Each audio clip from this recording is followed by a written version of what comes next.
moving on to another issue that we're seeing, and as a parent, I don't think any parent wants to deal with the substance abuse and drugs and the things I'm sure that most kids and teens start getting into or start thinking about.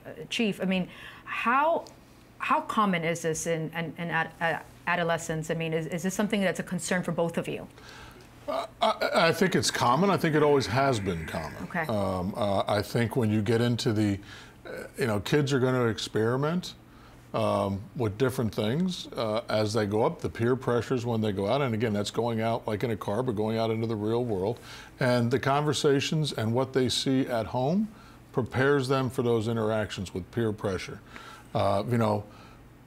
Being involved with your child when they're at home and being involved in the decisions that they make goes a long way, because as much as I'm not surprised that people are still trying or teenagers are still trying, the surprising factor for a lot of us is the parents not being aware of what's going on when it's right there in front of them. The oh my God, dispose of any of your medicines that you have not used.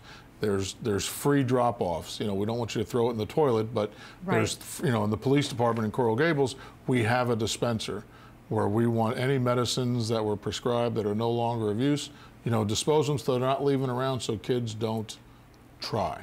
That is a bigger issue that we're seeing now.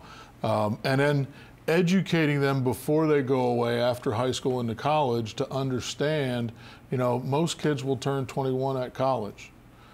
How do they know how to learn to drink responsibly, and what kind of conversations are having at the home? As a parent though, what age do you begin to have these conversations? How young?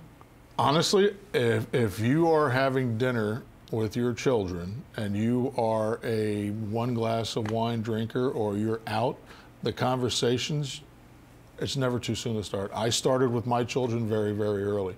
Not only because I want them to know, but because I want them to understand what the influences when they are 21, which they are now, about how that impairs your judgment. Not so much don't drink and it is the law and you're going to abide by the law, but when you do, understand that your decision-making ability will change.